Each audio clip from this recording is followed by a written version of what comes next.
तच्छंयोरवृणीमहे गातुं यज्ञाय गातुं यज्ञपतये दैवी स्वस्तिरस्तु नः स्वस्तिर्मानुषेभ्यः ऊर्ध्वं जगतो भषजम् शन्नो अस्तु द्विपदे शञ्चतुष्पदे ॐ शान्तिः शान्तिः शान्तिः हरिः ॐ श्रीगुरुभ्यो नमः हरिः ॐ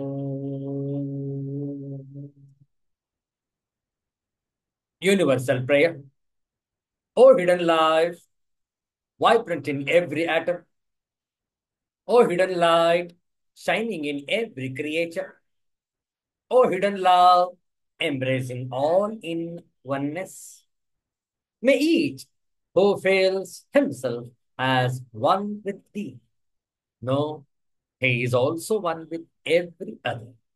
Om Shanti, Shanti, Shanti.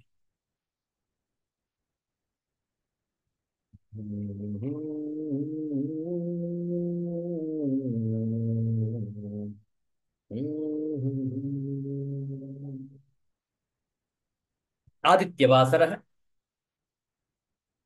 ಅತ್ಯಂತ ಶ್ರೇಷ್ಠವಾದಂತಹ ಕಾರ್ತೀಕ ಮಾಸದ ಈ ಭಾನುವಾರದ ಮುಸ್ಸಂಜೆಯಲ್ಲಿ ಶ್ರೀ ದತ್ತಾತ್ರೇಯ ಸ್ತೋತ್ರದ ಪಾರಾಯಣವನ್ನು ಮಾಡೋಣ. ಸಾಹಿತ್ಯವನ್ನು ಪರದೆಯ ಮೇಲೆ ಹಂಚಿಕೊಂಡಿದ್ದೇವೆ. ನಮ್ಮೊಡನೆ ತಾವು ಕೂಡ ಈ ಸ್ತೋತ್ರವನ್ನು ಪಠಿಸಬಹುದು. ಓಂ ಅಪಾರ ಮಹಿಮಾನಂತ ಆದ್ಯಂತರಹಿತ ಶಿವ ಸಂಸಾರ ಭಯದಾವಾಗ್ನಿ ಭವಸಾಗರ ತಾರಕಃ ಭವಸಾಗರ ತಾರಕಃ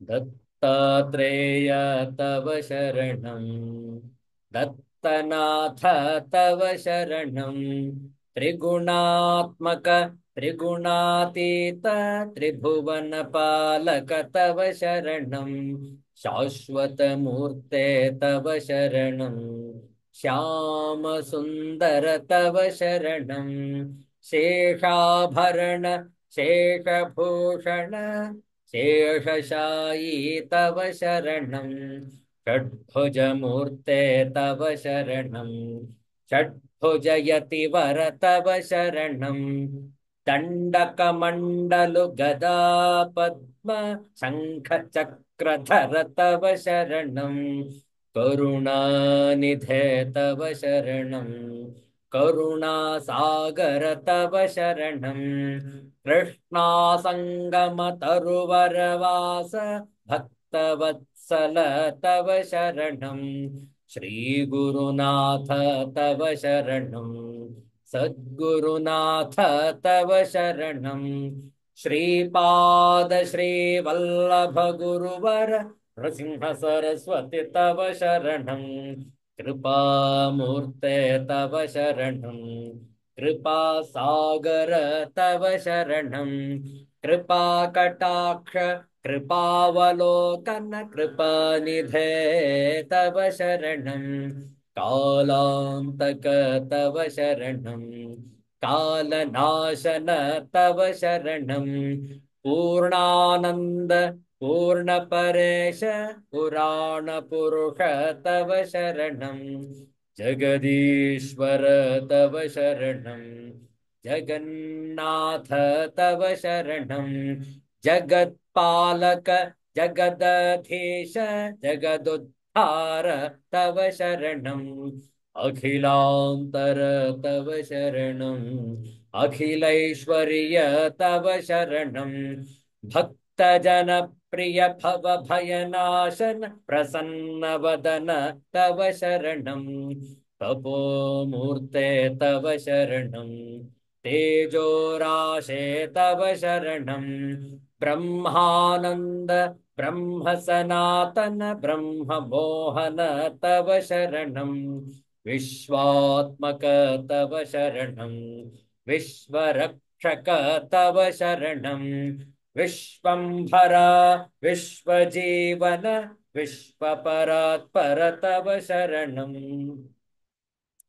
विघ्नान्तक तव शरणं विघ्ननाशन तव शरणं प्रणवातीत प्रेमवर्धन प्रकाशमूर्ते तव शरणं दत्तात्रेय तव शरणं दत्तनाथ तव शरणं त्रिगुणात्मक त्रिगुणातीत त्रिभुवनपालक तव शरणं त्रिभुवनपालक तव शरणं त्रिभुवनपालक तव शरणं सिद्धांत अवधूत चिंतन श्री गुरुदेव दत्त जय जय ರಘುವೀರ ಸಮರ್ಥ. ಒಂದು ಸುಂದರವಾದ ಶಿವನ ಭಜನೆ ಕಾರ್ತೀಕ ಮಾಸದ ಈ ಒಂದು ಭಾನುವಾರದ ಸಂಜೆಯಲ್ಲಿ ಶಿವನ ಧ್ಯಾನವನ್ನು ಮಾಡುತ್ತಾ ಶಿವನ ಭಜನೆಯನ್ನು ಮಾಡೋಣ. ಪ್ರಾರಂಭದಲ್ಲಿ 3 ಬಾರಿ ಮಹಾಮೃತ್ಯುಂಜಯ ಮಂತ್ರದ ಪಠಣ 3 ಬಾರಿ ಒಟ್ಟಿಗೆ. ಓಂ ತ್ರ್ಯಂಬಕೈ ಯಜಾಮಹೇ ಸುಗಂಧಿಂ ಪುಷ್ಟಿವರ್ಧನಂ ಉರ್ವಾರುಕಮಿವ ಬಂಧನಾನ್ ಮೃತ್ಯೋರ್ಮುಕ್ಷೀಯ ಮಾಮೃತಾತ್. ಓಂ ತ್ರ್ಯಂಬಕೈ ಯಜಾಮಹೇ ಸುಗಂಧಿಂ ಪುಷ್ಟಿವರ್ಧನಂ उर्वारुकमिव बन्धनान् मृत्योर्मुक्षेयमामृतात्. ॐ त्र्यम्बकं यजामहे सुगन्धिं पुष्टिवर्धनम् उर्वारुकमिव बन्धनान् मृत्योर्मुक्षेयमामृतात्.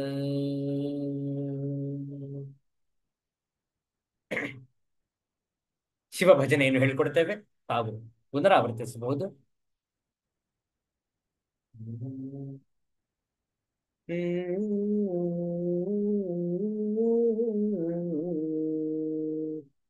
ನಮಃ ಪಾರ್ವತಿ ಪತಯೇ ಹರ ಹರ.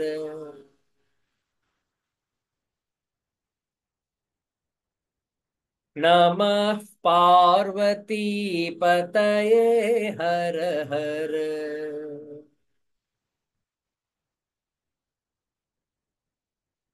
हर हर शंकर महादेव.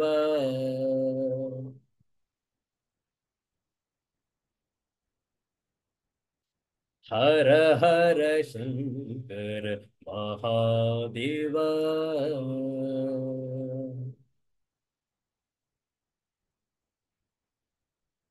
हर हर हर हर महादेव.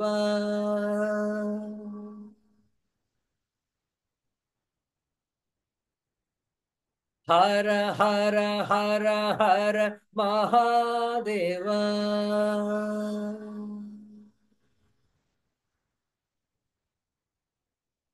शिव शिव शिव शिव सदा शिव.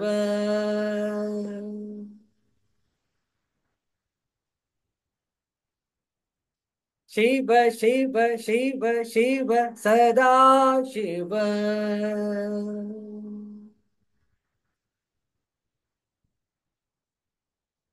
महादेवा सदा शिव.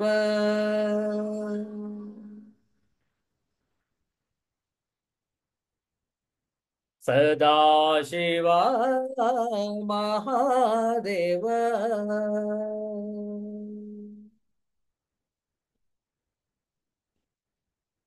नमः पार्वती पतये हर हर।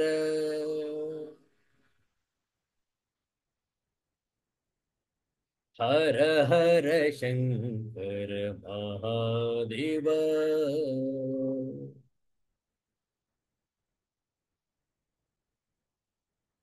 हर हर हर हर महादेव।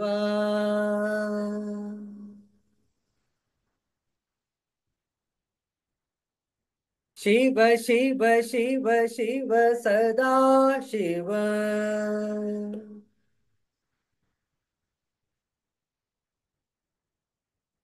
महादेवा सदा शिव।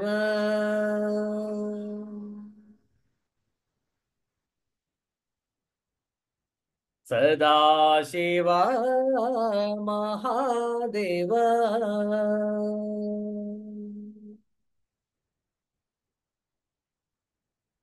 नमः पार्वती पतये हर हर।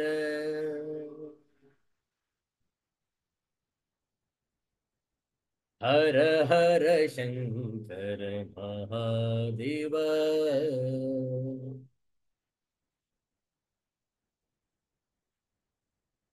हर हर हर हर महादेव।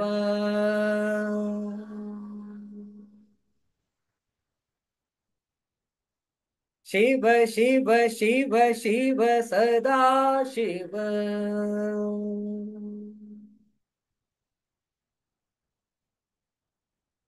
महादेवा सदा शिव।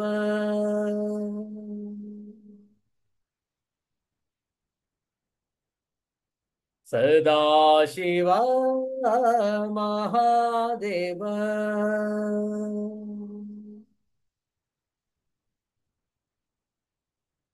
महादेवा सदा शिव।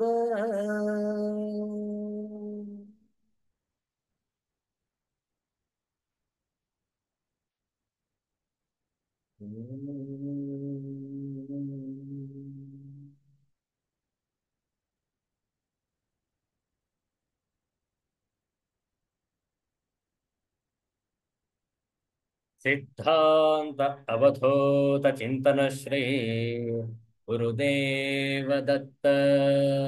जय जय रघुवीर समर्थ।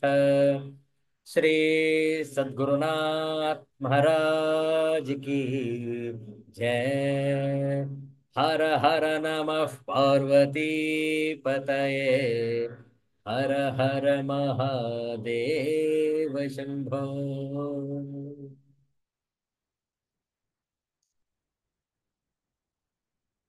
ಭಕ್ತಿ ಯೋಗವನ್ನು ವಿಚಾರ ಮಾಡ್ತಾ ಇದ್ದೇವೆ.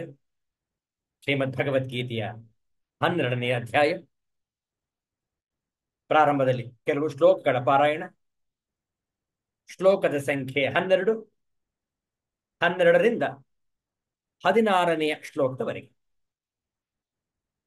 ದ್ವಾದಶೋಧ್ಯಾಯ 12ರಿಂದ 16 ಒಟ್ಟಿಗೆ ಪಾರಾಯಣ ಮಾಡುವ. ಸಿದ್ಧರಾಗಿದ್ದೀರಿ ಅಂತೇಳಿ ಭಾವಿಸ್ತೇವೆ. ಓಂ ಶ್ರೀ ಪರಮಾತ್ಮನೇ ನಮಃ.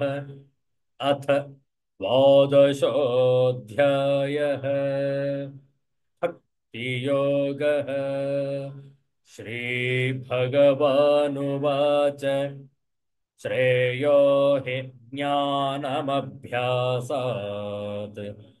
ಜ್ಞಾನಾಧ್ಯಾನಂ ವಿಶಿಷ್ಯತೆ. ಧ್ಯಾನಾತ್ ಕರ್ಮಫಲತ್ಯಾಗಃ ತ್ಯಾಗಾಚ್ಛಾಂತಿರನಂತರಂ. ಅದ್ವೇಷ್ಟಾ ಸರ್ವಭೂತಾನಾಂ ಮೈತ್ರಃ ಕರುಣ ಏವ ಚ. ನಿರ್ಮಮೋ ನಿರಹಂಕಾರಃ ಸಮದುಃಖ ಸುಖ ಕ್ಷಮೀ. ಸಂತುಷ್ಟಃ ಸತತಂ ಯೋಗಿ ಯತಾತ್ಮಾ ದೃಢನಿಶ್ಚಯಃ. ಮಯ್ಯರ್ಪಿತಮನೋ ಬುದ್ಧಿಃ यो मद्भक्तः स मे प्रियः यस्मान्नो द्विजते लोकः लोकान्नो द्विजते च यः हर्षामर्षभयोद्वेगैः मुक्तो यः स च मे प्रियः अनपेक्षः शुचिर्दक्षः उदासीनो गतव्यथः सर्वारम्भपरित्यागी यो मद्भक्तः स मे प्रियः ॐ शान्ति शान्ति शान्तिः हरिः ॐ श्रीगुरुभ्यो नमः हरिः ॐ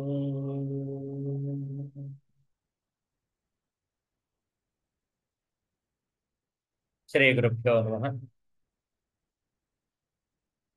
ದ್ವಾದಶೋಧ್ಯಾಯ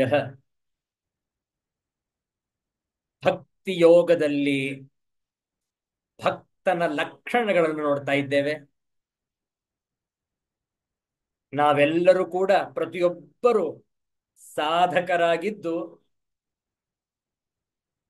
ಈ ಭಕ್ತಿಯ ಪಂಥವನ್ನು ಅನುಸರಿಸತಕ್ಕದ್ದು. ಆ ಭಕ್ತಿಯ ಸಮ್ಮಿಲನ ನಮ್ಮೆಲ್ಲರ ಜೀವನವನ್ನು ಪಾವನಗೊಳಿಸುವುದು. ಭಕ್ತಿ ಇದ್ದರೆ ಮಾತ್ರ ಜ್ಞಾನವು ಅಂಕುರಿಸುವುದು ನಮ್ಮ ಅಂತರಾಳದಲ್ಲಿ, ಅಂತಃಕರಣದಲ್ಲಿ. ಭಕ್ತಿ ಇಲ್ಲದಂತಹ ಜ್ಞಾನ ಶುಷ್ಕ ಪಾಂಡಿತ್ಯ. ಹೌದು, ಅವರಲ್ಲಿ ವ್ಯಾಕರಣ ಮೈಗೂಡಿಸಿಕೊಂಡಿದ್ದಾರೆ. ಪ್ರತಿಯೊಂದು ಶಾಸ್ತ್ರದ ವಾಕ್ಯವು ಅವರ ನಾಲಿಗೆಯ ತುದಿಯಲ್ಲಿ ಇದೆ. ಉತ್ತಮ. ಆದರೆ ಅವರದು ಕೇವಲ ಪಾಂಡಿತ್ಯ ಮಾತ್ರ, ಅದು ಜ್ಞಾನವೆನಿಸುವುದಿಲ್ಲ. ಅದರಿಂದ ಅವರಿಗೆ ಆತ್ಮತೃಪ್ತಿ ದೊರಕುವುದಿಲ್ಲ. ಕಾರಣ ಅಲ್ಲಿ ಭಕ್ತಿ ಶೂನ್ಯವಾಗಿದೆ,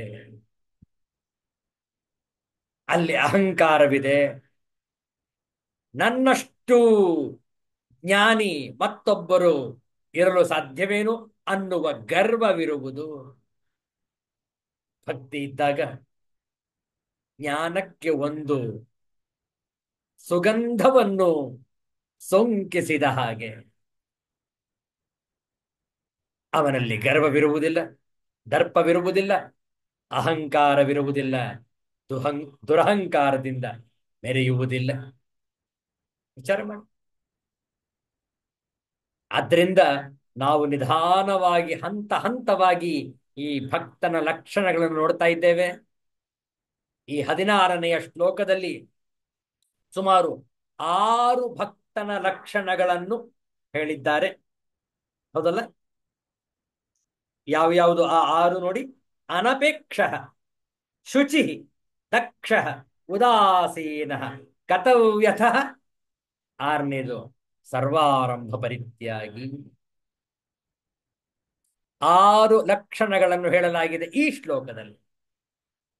ಹಾಗೆ ಹಿಂದೆ 3 ಶ್ಲೋಕದಲ್ಲೂ ಕೂಡ ಭಕ್ತನ ಲಕ್ಷಣಗಳನ್ನು ಸವಿಸ್ತಾರವಾಗಿ ಚರ್ಚೆ ಮಾಡಿದ್ದೇವೆ. ಈಗಾಗಲೇ ಅನಪೇಕ್ಷ, ಶುಚಿ, ಈ 2 ಭಕ್ತನ ಲಕ್ಷಣಗಳನ್ನು ನಾವು ಅರ್ಥ ಮಾಡಿಕೊಂಡಿದ್ದೇವೆ, ತಿಳಿದುಕೊಂಡಿದ್ದೇವೆ. ಅದೇ ರೀತಿಯಲ್ಲಿ ಆಚರಿಸಬೇಕಾದದ್ದು ನಮ್ಮ ನಿಮ್ಮ ಆದ್ಯ ಕರ್ತವ್ಯ. ಮತ್ತೊಂದು ನಾವು ಆಚರಣೆ ಮಾಡಬೇಕಾಗಿರುವುದು ದಕ್ಷ. ಅತ್ಯಂತ ಶ್ರೇಷ್ಠವಾದಂತಹ ಒಂದು ಶಬ್ದ ದಕ್ಷ.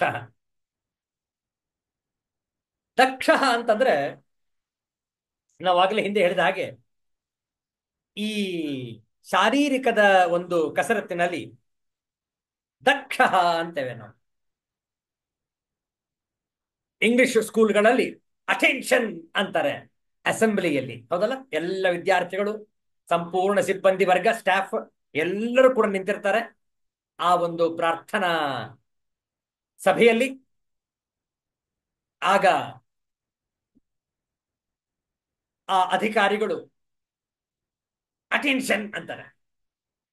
ಆಗೆಲ್ಲರೂ ಕೂಡ ತಟಸ್ಥವಾಗಿ ನಿಲ್ತಾರೆ, ಎರಡು ಕಾಲುಗಳನ್ನು ಜೋಡಿಸ್ಕೊಳ್ತಾರೆ, ಎರಡು ಕೈಗಳು ಶರೀರದ ಹತ್ತಿರಕ್ಕೆ ಇರುತ್ತೆ, ಹೀಗೆ ಮುಷ್ಟಿಯಲ್ಲಿ ಹಿಡಿದುಕೊಂಡು ನೇರವಾಗಿ ನಿಂತಿರ್ತಾರೆ, ಅಲುಗಾಡುವ ಹಾಗಿಲ್ಲ. ಏನದು? ದಕ್ಷ ಸ್ಥಿತಿ. ಆದ್ರೆ ಇಲ್ಲಿ ಆ ಕಸರತ್ತಿನ ಬಗ್ಗೆ ಹೇಳ್ತಾ ಇಲ್ಲ. ಇಲ್ಲಿ ದಕ್ಷ ಅಂತಂದ್ರೆ ಅತ್ಯಂತ ಸರಳವಾದ ಅರ್ಥ ಚತುರ ಅಂತ ಅರ್ಥ. ಆತ ಬಹಳ ಚತುರ, ಬಹಳ ಕುಶಲೀ, ಕುಶಲಿನಿ. ವಿಚಾರ ಮಾಡಿ, ಏನದು ದಕ್ಷವೆಂದರೆ ನೋಡುವ. ಆಚಾರ್ಯ ಶಂಕರರ ಭಾಷ್ಯದೊಂದಿಗೆ ದಕ್ಷ ಭಕ್ತನು ದಕ್ಷನಾಗಿರತಕ್ಕದ್ದು. ಏನು ದಕ್ಷ ಅಂದ್ರೆ ನೋಡಿ, ಆಚಾರ್ಯ ಶಂಕರರು ಭಾಷ್ಯದಲ್ಲಿ ಹೇಳ್ತಾರೆ, ದಕ್ಷ ಪ್ರತ್ಯುತ್ಪನ್ನೇಷು ಕಾರ್ಯೇಷು ಸದ್ಯ ಯಥಾವತ್ ಪ್ರತಿಪತ್ತು ಸಮರ್ಥ. ಎಂತಹ ವಾಕ್ಯ ನೋಡಿ, ಮತ್ತೊಮ್ಮೆ ಓದ್ತವೆ. ದಕ್ಷ ಪ್ರತ್ಯುತ್ಪನ್ನೇಷು ಕಾರ್ಯೇಷು ಸದ್ಯ ಯಥಾವತ್ ಪ್ರತಿಪತ್ತು ಸಮರ್ಥ. ಭಾಷ್ಯಾರ್ಥ ನೋಡಿ, ದಕ್ಷನು ಎಂದರೆ ಒದಗಿದ ಕಾರ್ಯಗಳಲ್ಲಿ ಕೂಡಲೇ ಹೀಗೆಯೇ ಸರಿ ಎಂದು ಇದ್ದಂತೆ ನಿಶ್ಚಯಿಸಿ ಅರಿತುಕೊಳ್ಳಲು ಸಮರ್ಥನಾದವನು.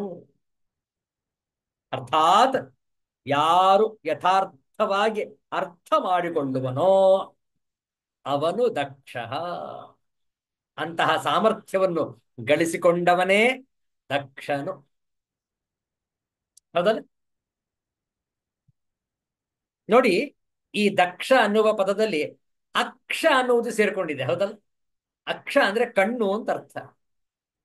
ಯಾರಲ್ಲಿ ಸರಿಯಾದ ದೃಷ್ಟಿಕೋನ ಇರುತ್ತೆ ಅವನು ದಕ್ಷ. He who has a right standpoint, he is called daksha bhakta. ನೋಡಿ, ಯಥಾ ದೃಷ್ಟಿ ತಥಾ ಸೃಷ್ಟಿ ಅಂತಾರೆ ಸಂಸ್ಕೃತದ ವಾಕ್ಯದಲ್ಲಿ. ನಮ್ಮ ದೃಷ್ಟಿಕೋನ ಹೇಗಿರುತ್ತೋ ಹಾಗಿರುತ್ತೆ ನಮ್ಮ ಈ ಜಗತ್ತಿನ ಸೃಷ್ಟಿ, ಹೌದಲ್ಲ? ಆದ್ದರಿಂದ ನಮ್ಮ ವಿಚಾರಗಳನ್ನು ಸರಿಪಡಿಸಿಕೊಳ್ಳಬೇಕು, ದಕ್ಷರಾಗಿ. ಇದು ಪ್ರಾಪಂಚಿಕದ ದಕ್ಷತೆ ಅಲ್ಲ. ಅವನು ಬಹಳ ಕುಶಲಿ ಸ್ವಾಮಿ, ಬಹಳ ಕುಶಲಕರ್ಮಿ ಆತ. ಪ್ರಾಪಂಚಿಕದ ವ್ಯವಹಾರದಲ್ಲಿ ಅವನದು ಎತ್ತಿದ ಕೈ, ಮುಟ್ಟಿದ್ದೆಲ್ಲ ಚಿನ್ನ. ಇಲ್ಲಿ ವ್ಯಾವಹಾರಿಕ ದಕ್ಷತೆಯನ್ನು ಹೇಳ್ತಾ ಇಲ್ಲ, ಇಲ್ಲಿ ಪಾರಮಾರ್ಥಿಕ ದಕ್ಷತೆಯನ್ನು ಹೇಳ್ತಾ ಇದ್ದೆ. ನಮ್ಮನ್ನು ನಾವು ಹೇಗೆ ಅರ್ಥ ಮಾಡ್ಕೊಂಡಿದ್ದೇವೆ, ನಮ್ಮ ಮನಸ್ಸು ಬುದ್ಧಿಗಳನ್ನು ಹೇಗೆ ನಾವು ಹತೋಟಿಯಲ್ಲಿ ಇಟ್ಟುಕೊಂಡಿದ್ದೇವೆ, ಈ ಚಾತುರ್ಯವೇ ದಕ್ಷ.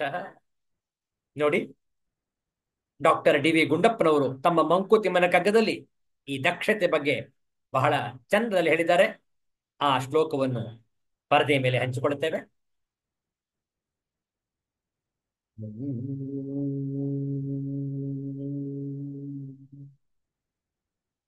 ನೋಡಿ ಎಷ್ಟು ಚೆನ್ನಾಗಿದೆ.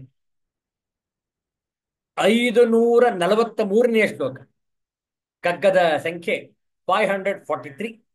ಬಹಳ ಚಂದ ಇದೆ, ಒಮ್ಮೆ ಹಾಡ್ತೇವೆ, ಆಲಿಸಿರಿ.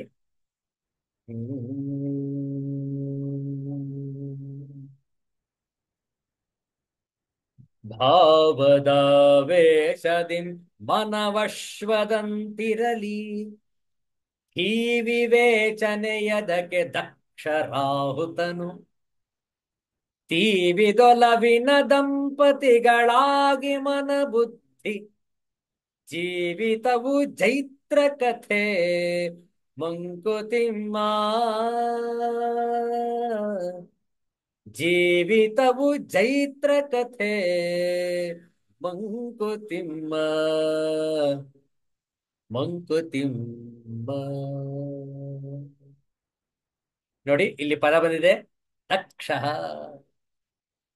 ಮತ್ತೊಮ್ಮೆ ಹಾಡ್ತೇವೆ ನೋಡಿ, ತಾವು ಕೂಡ ಹಾಡಬಹುದು ನಮ್ಮೊಟ್ಟಿಗೆ. ಹ್ಮ್. ಭಾವದಾವೇಶದಿಂ ಮನವಶ್ವದಂತಿರಲಿ, ಧೀ ವಿವೇಚನೆಯದಕ್ಕೆ ದಕ್ಷರಾಹುತನು, ತೀವಿದೊಲವಿನ ದಂಪತಿಗಳಾಗಿ ಮನ ಬುದ್ಧಿ ಜೀವಿತವು ಜೈತ್ರ ಕಥೆ ಮಂಕುತಿಮ್ಮ ಮಂಕುತಿಮ್ಮ. ಮೊದಲು ಇದರ ಆಂಗ್ಲ ಭಾಷೆಯ ಅನುವಾದವನ್ನು ನೋಡೋಣ, ಆ ನಂತರ ವಾಚ್ಯಾರ್ಥ, ಭಾವಾರ್ಥ, ವ್ಯಾಖ್ಯಾನವನ್ನು ಕೂಡ ನೋಡೋಣ. Even under the influence of strong emotions, let the mind be like a horse, agile, fast. But let intellect be like a skilled rider. ಇಲ್ಲಿ ಸ್ಕಿಲ್ಡ್ ರೈಡರ್ ಅನ್ನೋದೇ ದಕ್ಷ, ದಕ್ಷ ಅನ್ನುವುದನ್ನ ಇಲ್ಲಿ ಗುಂಡಪ್ಪನವರು ಹೇಳ್ತಾ ಇದ್ದಾರೆ. Let the mind and intellect be, let the mind and intellect be like man and his wife who love each other very much. Life becomes a success story automatically. ನೋಡಿ, ಯಾರಲ್ಲಿ ದಕ್ಷತೆ ಇರುತ್ತೆ ಖಂಡಿತವಾಗಲೂ ಅವರ ಜೀವನ ಯಶೋಗಾಥೆ, ಗೆದ್ದ ಕಥೆ, ಜೈತ್ರ ಕಥೆ. ನೋಡುವ ವಾಚ್ಯಾರ್ಥ ನೋಡಿಕೊಳ್ಳಿ. ಭಾವದಾವೇಶದಿಂ, ಭಾವದ ಆವೇಶದಿಂ ಮನವಶ್ವದಂತಿರಲಿ, ಮನವು ಅಶ್ವದಂತೆ ಇರಲಿ. ಅಶ್ವ ಕುದುರೆ, ನಮ್ಮ ಮನಸ್ಸು ಕುದುರೆಯ ಹಾಗೆ ಸದಾ ಜಾಗೃತವಾಗಿರಲಿ, ಸದಾ ತೀಕ್ಷ್ಣವಾಗಿರಲಿ, ವೇಗವಾಗಿರಲಿ. ಧೀ ವಿವೇಚನೆ ಅದಕ್ಕೆ, ಧೀ ಬುದ್ಧಿ, ಧೀ ವಿವೇಚನೆಯು ಅದಕ್ಕೆ. ತೀವಿದೊಲವಿನ, ತೀವಿದ ಒಲವಿನ, ತೀವಿದ ತುಂಬಿದ, ತುಂಬಿದ ಒಲವಿನ ದಂಪತಿಗಳಾಗೆ, ದಂಪತಿಗಳು ಪ್ಲಸ್ ಆಗೆ. ಧೀ ಅಂದ್ರೆ ಬುದ್ಧಿ, ರಾವುತ, ರಾವುತ ಅಂದ್ರೆ ಕುದುರೆ ಸವಾರ. ತೀವಿದ ತುಂಬಿದ, ತುಂಬಿದ ಬದುಕು ಆ ದಂಪತಿಗಳದ್ದು. ಚೈತ್ರ ಕಥೆ, ಗೆಲುವಿನ ಕಥೆ, ಯಶೋಗಾಥೆ.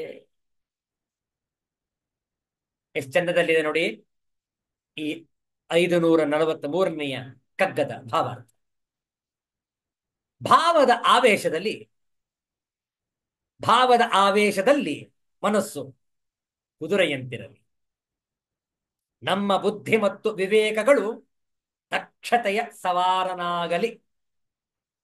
ಯಾಕೆಂದ್ರೆ ಕುದುರೆಯ ಮೇಲೆ ಕುಳಿತುಕೊಳ್ಬೇಕಾದ್ರೆ, ಇದು ಪ್ರಾಪಂಚಿಕ ಉದಾಹರಣೆ ಇರಬಹುದು, ಆದ್ರೂ ಕೂಡ ಕುದುರೆಯ ಮೇಲೆ ಸವಾರಿ ಮಾಡಬೇಕು ಅಂತಂದ್ರೆ ಎಲ್ಲರಿಗೂ ಸಾಧ್ಯ ಆಗೋದಿಲ್ಲ. ಅತ್ಯಂತ ನೈಪುಣ್ಯತೆ ಇರಬೇಕು. ಆ ಕುದುರೆ ಮೇಲೆ ಕುಳಿತುಕೊಂಡಾಗ ನೀವು ಸಮತೋಲನವನ್ನು ಕಾಪಾಡಿಕೊಳ್ಳಬೇಕು. ಹಿಂದಿನ ಕಾಲದಲ್ಲಿ ಕುದುರೆ, ಈಗ ಸೈಕಲ್ ಅನ್ಬಹುದು ನಾವು, ಬೈಸಿಕಲ್, 2 ಚಕ್ರದ 2 ಗಾಲಿಗಳುಳ್ಳ ಆ ಬೈಸಿಕಲ್, ಅದರ ಮೇಲೆ ಕುಳಿತು ಸವಾರಿ ಮಾಡಬೇಕು. ಪ್ರಾರಂಭದಲ್ಲಿ ಬಹಳ ಕಷ್ಟ, ಹೌದಲ್ಲ? ಯಾಕೆ? ನಮಗಿನ್ನು ಸಮತೋಲನದ ಅಭ್ಯಾಸವಾಗಿಲ್ಲ. ಆ ಸೈಕಲ್ ಎಳಬೇಕಾದ್ರೆ, ಅದನ್ನು ಹತ್ತಬೇಕಾದ್ರೆ ಎಷ್ಟೋ ಬಾರಿ ಬಿದ್ದಿದ್ದೇವೆ, ಎಷ್ಟೋ ಬಾರಿ ಆ ಬೈಸಿಕಲ್, ಆ ಗಾಡಿಯನ್ನು ಕೂಡ ಬೀಳಿಸಿದ್ದೇವೆ, ನಾವು ಬಿದ್ದಿದ್ದೇವೆ, ಕೈಕಾಲು ಮುರಿದುಕೊಂಡಿದ್ದೇವೆ, ಗಾಯ ಮಾಡಿಕೊಂಡಿದ್ದೇವೆ. ಆದರೂ ಕೂಡ ಛಲ ಬಿಡಲಿಲ್ಲ, ಅಭ್ಯಾಸ ಮಾಡಿದೆವು, ಸಮತೋಲನವನ್ನು ಕಾಪಾಡಿಕೊಂಡೆವು. ಆ ನಂತರ ಆ ಬೈಸಿಕಲ್ ನಮ್ಮ ಹತೋಟಿಗೆ ಬಂದಾಗ ಹೇಗೆ ಬೇಕಾದರೂ ನಾವು ಆ ಗಾಡಿಯನ್ನು ಓಡಿಸಬಹುದು, ಖಂಡಿತವಾಗಿ ಬೀಳುವುದಿಲ್ಲ. ಯಾಕೆ? ಅಷ್ಟು ನೈಪುಣ್ಯತೆ. ಹಾಗೆಯೇ ಕುದುರೆಯ ಮೇಲೆ ಕೂಡ ಕುಳಿತುಕೊಳ್ಬೇಕಾದ್ರೆ ನೈಪುಣ್ಯತೆ ಇರಬೇಕು. ಆ ರೀತಿಯಾದಂತಹ ನೈಪುಣ್ಯತೆ ನಮ್ಮ ಬುದ್ಧಿ ಮತ್ತು ವಿವೇಕಗಳು ಜಾಗೃತವಾಗಬೇಕು. ಒಂದು ವೇಳೆ ಕೆಲವರಿಗೆ ಬೈಸಿಕಲ್ ಓಡಿಸೋದಿಲ್ಲ, 2 ವೀಲರ್ ಓಡಿಸೋದಿಲ್ಲ ಅಂತ ಇಟ್ಕೊಳ್ಳಿ, 4 ವೀಲರ್ ಓಡಿಸ್ತಾರೆ, ಕಾರ್ ಓಡಿಸ್ತಾರೆ ಅಂತ ಇಟ್ಕೊಳ್ಳಿ, ಅದ್ರಲ್ಲೂ ನೈಪುಣ್ಯತೆ ಇರಬೇಕು. ಇಲ್ಲದಿದ್ದರೆ ಡಿಕ್ಕಿ ಹೊಡೆದೇ ಬಿಡ್ತಾರೆ, ಹೌದಲ್ಲ? ಯಾವ ರೀತಿ ರಿವರ್ಸ್ ತಗೊಳ್ಬೇಕು ಗಾಡಿಯನ್ನು, ಯಾವ ರೀತಿ ಆಕ್ಸಿಲೇಟರ್ ಕೊಡಬೇಕು, ಯಾವಾಗ ಬ್ರೇಕ್ ಹಿಡಿಬೇಕು, ಎಲ್ಲ ನಮ್ಮ ಹತೋಟಿಯಲ್ಲಿ ಇರಬೇಕು. ಆ ಹಾಟ್ ಸೀಟ್, ಡ್ರೈವರ್ ಸೀಟ್ ಅಲ್ಲಿ ಕುಳಿತುಕೊಂಡಾಗ ಎಷ್ಟು ಜಾಗೃತರಾಗಿರ್ಬೇಕು ನಾವು ಅಂತಂದ್ರೆ, ಅಲ್ಲಿ ಸೈಡ್ ಮಿರರ್ಸ್ ಇರುತ್ತೆ, ಎಡಪಕ್ಕ ಬಲಪಕ್ಕ. ಆ ಕನ್ನಡಿಗಳನ್ನು ನೋಡ್ತಾ ಇರಬೇಕು. ಯಾಕೆ? ಬಲಗಡೆಯಿಂದ ಯಾರು ಬರ್ತಾ ಇದ್ದಾರೆ, ಎಡಗಡೆಯಿಂದ ಯಾವ್ದಾದ್ರು ವಾಹನವಿದೆಯೇ ನೋಡ್ತಾ ಇರಬೇಕು. ಮತ್ತೆ ಇನ್ನೊಂದು ರಿಯರ್ ವ್ಯೂ, ರಿಯರ್ ಮಿರರ್ ಕೂಡ ಇರುತ್ತೆ. ಹಿಂದ್ಗಡೆ ಆ ಕನ್ನಡಿ, ಮುಂದ್ಗಡೆ ಕನ್ನಡಿ ಇರುತ್ತೆ, ಅದು ನಮಗೆ ಹಿಂಬದಿಯ ದೃಶ್ಯವು ಕಾಣಿಸ್ತಾ ಇರುತ್ತೆ ಆ ಕನ್ನಡಿಯಲ್ಲಿ. ಅಲ್ಲೂ ಕೂಡ ನೋಡ್ತಾ ಇರಬೇಕು. ಮುಂಬದಿ ಕೂಡ ನೋಡ್ತಾ ಇರಬೇಕು, ಹೌದಲ್ಲ? ಮುಂಭಾಗ ಮೇಲ್ಗಡೆ ರಿಯರ್ ಮಿರರ್, ಅಕ್ಕಪಕ್ಕ ಸೈಡ್ ಮಿರರ್ಸ್, ಪ್ರತಿಯೊಂದನ್ನು ಗಮನಿಸಬೇಕು. ಪ್ಯಾಸೆಂಜರ್ಸ್, ಎಡದಲ್ಲಿ ಯಾರಿರ್ತಾರೆ, ಹಿಂದೆ ಯಾರಿರ್ತಾರೆ ಅದು ಕೂಡ ಗೊತ್ತಿರಬೇಕು. ನಮ್ಮ ಕಾರುಗಳು ಅತ್ಯಂತ ಶಕ್ತಿಯುತವಾಗಿರಬೇಕು. ಯಾಕೆ? ಅದರಲ್ಲೇ ಕ್ಲಚ್ ಹಾಕಬೇಕು, ಅದರಲ್ಲೇ ಬ್ರೇಕ್ ಹಾಕಬೇಕು, ಅದರಲ್ಲೇ ಆಕ್ಸಿಲೇಟರ್ ಕೂಡ ಕೊಡಬೇಕು. ಎರಡೇ ಕಾಲುಗಳು, 3 ಪೆಡಲ್ಗಳಿದೆ, ಒಂದು ಕ್ಲಚ್, ಮತ್ತೊಂದು ಆಕ್ಸಿಲೇಟರ್, ಮತ್ತೊಂದು ಬ್ರೇಕ್. ಮತ್ತು ಕೈಗಳು, ಒಂದು ಕೈ ಸ್ಟೀರಿಂಗ್ ವೀಲ್ ಇರಬೇಕು, ಮತ್ತೊಂದು ಕೈ ಗೇರ್ ಹಾಕ್ತಾ ಇರಬೇಕು. ಗೇರ್ ಹಾಕಿದ ನಂತರ ಪುನಃ ಆ ಎಡಗೈ ಕೂಡ ಸ್ಟೀರಿಂಗ್ ವೀಲ್ ಮೇಲೆ ಬರಬೇಕು. ಕಣ್ಣುಗಳು ಸ್ಪಷ್ಟವಾಗಿ ಕಾಣ್ತಾ ಇರಬೇಕು. ನೋಡಿ, ಒಬ್ರಿದ್ರು ಚಾಲಕರು, ವಾಹನ ಚಾಲಕರು. ಅವ್ರು ಹೇಳಿದ್ರು, ಸ್ವಾಮೀಜಿ, ನನ್ನ ಗಾಡಿಯನ್ನು ನಾನು ಒಬ್ಬನೇ ಓಡಿಸ್ತೀನಿ, ಯಾರಿಗೂ ಕೊಡೋದಿಲ್ಲ. ಇಷ್ಟು ವರ್ಷ ನಾನು ಅದೇ ರೀತಿ ಕಾಪಾಡ್ಕೊಂಡು ಬಂದಿದ್ದೇನೆ. ಒಳ್ಳೇದು. ಸಂಜೆ 6:30ಗೆ ಒಂದು ದೇವಸ್ಥಾನದಲ್ಲಿ ಸತ್ಸಂಗ ಉಂಟು, ಕಾರಲ್ಲಿ ಹೋಗುವ ಅಂತ ನಾವ್ ಹೇಳಿದ್ವಿ. ಅವ್ರು ಹೇಳಿದ್ರು, ಸ್ವಾಮೀಜಿ, ಇಲ್ಲ ಸ್ವಾಮೀಜಿ, ನಾನು ಸೂರ್ಯಾಸ್ತಮದ ನಂತರ ಗಾಡಿ ಓಡಿಸೋದಿಲ್ಲ. ಯಾಕೆ, ಏನಾಯ್ತು ಅಂದು. ಇಲ್ಲ, ನನಗೆ ಸರಿಯಾಗಿ ಕಾಣಿಸೋದಿಲ್ಲ. ಸಂಜೆಯ ಹೊತ್ತು ಆ ಮಬ್ಬಿದ ಒಂದು ಕವಿದ ವಾತಾವರಣದಲ್ಲಿ ನನ್ನ ಕಣ್ಣುಗಳು ಅಷ್ಟು ಸ್ಪಷ್ಟವಾಗಿ ಕಾಣುವುದಿಲ್ಲ. ಮುಂಚೆ ಕಾಣಿಸ್ತಾ ಇತ್ತು, ಈಗ ವಯಸ್ಸಾಗಿರುವುದರಿಂದ ನನಗೆ ಕಾಣಿಸ್ತಾ ಇಲ್ಲ. ಆದ್ದರಿಂದ ನಾನು ಸಂಜೆ ಗಾಡಿ ಓಡಿಸುವುದಿಲ್ಲ. ನನ್ನಲ್ಲಿ ದಕ್ಷತೆ ಇದೆ, ಗಾಡಿಯನ್ನು ಓಡಿಸುವಂತ ಎಷ್ಟೋ ವರ್ಷಗಳಿಂದ ಓಡಿಸ್ತಾ ಇದ್ದೇನೆ. ಆದರೂ ಕೂಡ ಮುನ್ನೆಚ್ಚರಿಕೆಯಾಗಿ ನಾನು ಸಂಜೆ ಗಾಡಿಯನ್ನು ಓಡಿಸುವುದಿಲ್ಲ. ನೋಡಿ, ಕಣ್ಣುಗಳು, ಕೈಗಳು, ಕಾಲುಗಳು ಎಲ್ಲವೂ ಕೂಡ ದಕ್ಷ ಸ್ಥಿತಿಯಲ್ಲಿರಬೇಕು. ಆಗ ಮಾತ್ರ ನೀವು 4 ವೀಲರ್ ಕಾರನ್ನು ಚೆನ್ನಾಗಿ ಓಡಿಸಬಹುದು, ಯಾವುದೇ ಅಪಘಾತವಿಲ್ಲದೆ. ನೋಡಿ, ಹಿಂದಿನ ಕಾಲದಲ್ಲಿ ಕುದುರೆ ಸವಾರಿ. ಆದ್ರಿಂದ ಇಲ್ಲಿ ಗುಂಡಪ್ಪನವರು ಕುದುರೆಯ ಸವಾರನ ಬಗ್ಗೆ ಹೇಳ್ತಾ ಇದ್ದಾರೆ. ನಮ್ಮ ಬುದ್ಧಿ ಮತ್ತು ವಿವೇಕಗಳು ದಕ್ಷತೆಯ ಸವಾರನಾಗಿರಲಿ.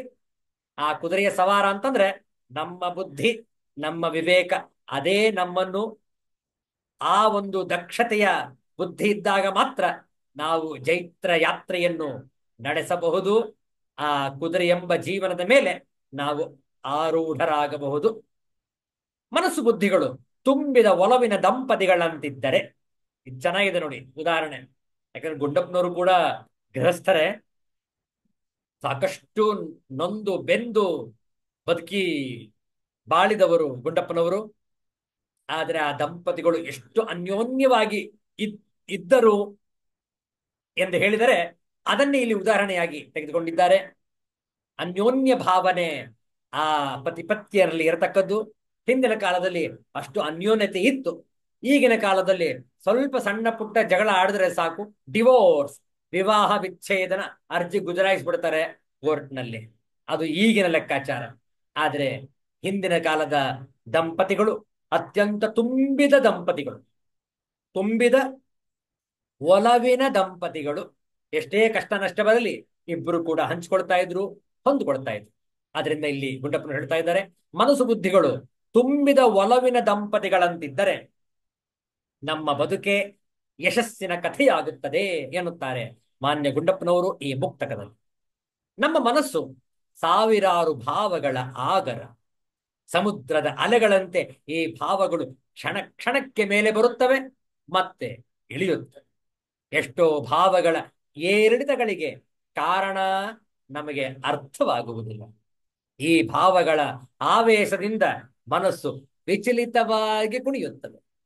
ಆಸೆ ನಿರಾಸೆಗಳ, ರಾಗ ದ್ವೇಷಗಳ, ಕೋಪ ತಾಪಗಳ, ಕರುಣೆ ವಿಹ್ವಲತೆಗಳ ಪ್ರೇಮ ಪ್ರೀತಿಗಳ 10 ಹಲವಾರು ಭಾವಗಳು, 10 ಹಲವಾರು ಭಾವಗಳು ಮನಸ್ಸಿನ ಪಟಲದಲ್ಲಿ ಕುಣಿಯುತ್ತವೆ. ಇವುಗಳನ್ನು ಹತೋಟಿಯಲ್ಲಿಡದೆ ಹರಿಬಿಟ್ಟರೆ ಅನಾಹುತವಾಗುತ್ತದೆ ಮತ್ತು ಬದುಕು ದುರ್ಭರವಾಗುತ್ತದೆ. ಹಾಗಾಗಿ ನಮ್ಮ ಬುದ್ಧಿ ಮತ್ತು ವಿವೇಕ ಈ ಮನಸ್ಸಿನಲ್ಲಿ ಕುಣಿಯುವ ಭಾವನೆಗಳ ಕುದುರೆಗೆ ದಕ್ಷತೆಯ ಸವಾರನಂತಾಗಬೇಕು ಎನ್ನುತ್ತಾರೆ ಮಾನ್ಯ ಗುಂಡಪ್ಪನವರು. ನೋಡಿ, ದಕ್ಷತೆ ಯಾವ ರೀತಿಯಲ್ಲಿರಬೇಕು, ಇದರ ವಿಸ್ತೃತವಾದಂತಹ ವ್ಯಾಖ್ಯಾನವಿದೆ ನೋಡಿ. ಮನಸ್ಸು ಸಾವಿರಾರು, ರಾವು ಇದೆ ತಪ್ಪು, ಮನಸ್ಸು ಸಾವಿರಾರು ಭಾವಗಳು ಬಂದು ಹೋಗುವ ತಾಣ. ಹೌದಲ್ಲ? ಮನಸ್ಸು ಭಾವನೆಗಳ ಆಗರ. ಎಷ್ಟೋ ಆಲೋಚನೆ ಬರ್ತಾ ಇರ್ತವೆ, ಹೋಗ್ತಾ ಇರ್ತವೆ. Incessant flow of thoughts is the mind. ಮನಸ್ಸು ಸಾವಿರಾರು ಭಾವಗಳು ಬಂದು ಹೋಗುವ ತಾಣ. ಆದರೆ ಬುದ್ಧಿ ಅವುಗಳನ್ನು ಶೋಧಿಸಿ ತನಗೆ ಹಿತವಾದದ್ದನ್ನು ಅಂತರಂಗಕ್ಕೆ ಇಳಿಸಿಕೊಂಡರೆ ಅದೇ ವಿವೇಕ. ಮತ್ತೊಮ್ಮೆ ಹೇಳುವ, ಮನಸ್ಸು ಭಾವನೆಗಳ ಆಗರ, ಆದರೆ ಬುದ್ಧಿ ಅವುಗಳನ್ನು ಶೋಧಿಸಿ ಅದನ್ನು ಪರಿಷ್ಕರಿಸಿ ತನಗೆ ಹಿತವಾದದ್ದನ್ನು ಅಂತರಂಗಕ್ಕೆ ಇಳಿಸಿಕೊಂಡರೆ ಅದೇ ವಿವೇಕ. ಇದನ್ನೇ ಧೀ ವಿವೇಚನೆ ಎನ್ನುವುದು. ಧೀ ಅಂದ್ರೆ ಬುದ್ಧಿ. ಈ ಧೀ ವಿವೇಚನೆಗಳು ದಕ್ಷತೆಯಿಂದ ಮನಸ್ಸಿನ ಮೇಲೆ ಅಧಿಕಾರ ನಡೆಸಿದರೆ ಆಗ ಆಂತರ್ಯಕ್ಕೆ ಇಳಿಯುವುದೆಲ್ಲ ಒಳ್ಳೆಯದೇ ಆಗಿರುತ್ತದೆ. ಅಂತಹ ಅಂತಃಸತ್ವವನ್ನು ನಾವು ರೂಢಿಸಿಕೊಂಡರೆ ನಮ್ಮ ಮನಸ್ಸು ತಿಳಿಯಾಗಿ ನಾವು ಮಾಡುವ ಯೋಚನೆ ಆತ್ಮಹಿತವಾಗಿ, ತತ್ ಅನುಗುಣವಾಗಿ ನಾವು ಮಾಡುವ ಕೆಲಸಗಳು ಶುಭಪ್ರದವಾಗಿ ಬದುಕು ಗುಂಡಪ್ಪನವರು ಹೇಳುವ ಹಾಗೆ ಚೈತ್ರ ಯಾತ್ರೆಯಾಗುವುದು. ಆದರೆ ಈ ಪ್ರಕ್ರಿಯೆಯಲ್ಲಿ ಮೊದಲು ನಮಗೆ ಯಾವುದು ಹಿತ ಎಂದು ಅರಿತುಕೊಳ್ಳಬೇಕು. ಆ ಅರಿವಿನಿಂದ ಅದನ್ನು ಮಾತ್ರ ಗ್ರಹಿಸಿ ಅಂತರಂಗದಲ್ಲಿ ತುಂಬಿಕೊಳ್ಳುವ ಕಾರ್ಯ ನಡೆಯಬೇಕು. ಹಾಗೆ ತುಂಬಿಕೊಂಡದ್ದನ್ನು ಸೂಕ್ತವಾಗಿ ಉಪಯೋಗಿಸಿಕೊಳ್ಳುವುದನ್ನು ಕಲಿಯಬೇಕು. ಹಾಗಾದಾಗ ನಾವು ಜೀವನದಲ್ಲಿ ಬರುವ 10 ಹಲವಾರು ಸಮಸ್ಯೆಗಳನ್ನು ಗೆಲ್ಲಬಹುದು. ಭಾವಾವೇಶಕ್ಕೆ ಒಳಗಾಗದೆ ಧೀ ಮತ್ತು ವಿವೇಚನೆಯಿಂದ ನಡೆದುಕೊಂಡಾಗ ಮಾತ್ರ ಬದುಕು ಸಾರ್ಥಕವಾಗುತ್ತದೆ. ದಕ್ಷತೆ ಅಂದ್ರೆ ಧೀ ಮತ್ತು ವಿವೇಚನೆಯಿಂದ, ನಮ್ಮ ಬುದ್ಧಿಶಕ್ತಿಯಿಂದ ಮತ್ತು ವಿವೇಚನೆಯಿಂದ ನಾವು ನಡೆದುಕೊಂಡಾಗ ಬದುಕು ಚೈತ್ರಯಾತ್ರೆ ಎನ್ನುವುದೇ ಈ ಮುಕ್ತಕದ ಪೂರಣ.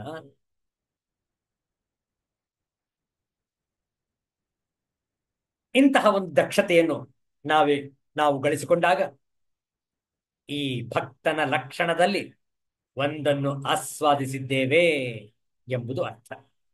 ಇನ್ನು ಈ ಶ್ಲೋಕದಲ್ಲಿ 4-5 ಭಕ್ತನ ಲಕ್ಷಣಗಳಿವೆ. ಒಟ್ಟು 6 ಲಕ್ಷಣಗಳನ್ನು ಹೇಳಲಾಗಿದೆ. ಅದರಲ್ಲಿ 3 ನಾವು ನೋಡಿದ್ದೇವೆ. ಅನಪೇಕ್ಷ, ಶುಚಿ, ದಕ್ಷ. ಇನ್ನು 3 ಇದೆ. ಉದಾಸೀನ, ಗತವ್ಯತಃ, ಸರ್ವಾರಂಭ ಪರಿತ್ಯಾಗಿ. ಅವುಗಳ ಭಾವಾರ್ಥವೇನು ಎನ್ನುವುದನ್ನು ಮುಂದಿನ ಬಾರಿ ಭೇಟಿಯಾದಾಗ ವಿಚಾರ ಮಾಡೋಣ. ಶಾಂತಿ ಮಂತ್ರದೊಂದಿಗೆ ಇಂದಿನ ಸತ್ಸಂಗವನ್ನು ಸಂಪನ್ನಗೊಳಿಸೋಣ. ಓಂ ಸ್ವಸ್ತಿ ಪ್ರಜಾಭ್ಯಃ ಪರಿಪಾಲಯಂತಾಂ ನ್ಯಾಯೇನ ಮಾರ್ಗೇಣ ಮಹೀಷಾಃ ಗೋಬ್ರಾಹ್ಮಣೇಭ್ಯಃ ಶುಭಮಸ್ತು ನಿತ್ಯಂ.